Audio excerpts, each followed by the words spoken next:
Hey, what's up, team? Welcome to Whiteboard Wednesday, and I hope you are ready for next month. I hope you are ready for October, or we are calling it Rocktober.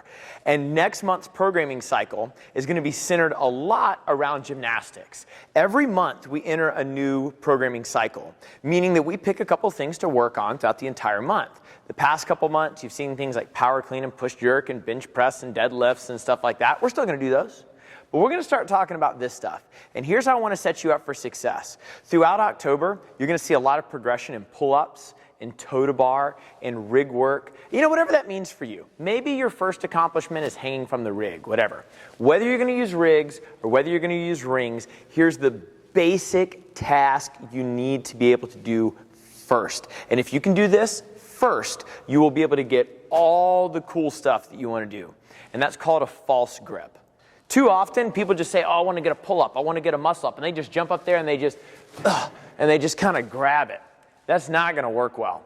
A false grip is how you grab the bar or the rig to create leverage. And what that looks like is when you grab the bar with your wrist broken.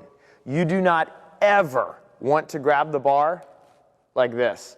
That creates no power. You ever see anybody do a bunch of pull-ups and rip their hands wide open? It means they're not very good at pull-ups. You don't want to be that person. You need a strong grip strength. Whenever you grab the bar, I want you to take your pinky knuckle and stick it over the rig. That way, that wrist has a little break to it.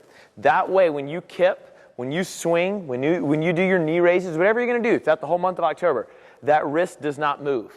If you grab the bar like this, it's going to move all over the place. You're going to be real weak. You're going to rip your hands. And it's not easy to do.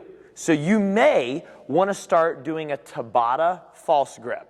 If grabbing the rig is really challenging for you, take your knuckles, put them over the rig, and just hang there for 20 seconds.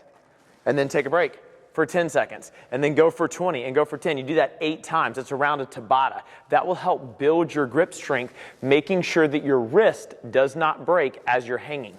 You can do the same thing on the rings. This will help some of you guys that are thinking about really good ring rows. Maybe you want to do your first ring dip or your first muscle up. You will never be able to accomplish it if you grab the rings like this. You need to get your knuckle, your pinky knuckle, over the rings. So you create this false grip. And maybe you want to hang from a set of rings, 20 seconds on, 10 seconds off. But notice, my wrist is still broken. My pinky knuckle is over. I'm going to do the same thing here. Pinky knuckle over, go into my hang. Do not hang like this. Always get the pinky knuckle over. So throughout October, as you're getting on the rig, the first thing I want you thinking about, no matter how good you think you are, is a false grip. Build the false grip strength. You'll be good to go. Let's go.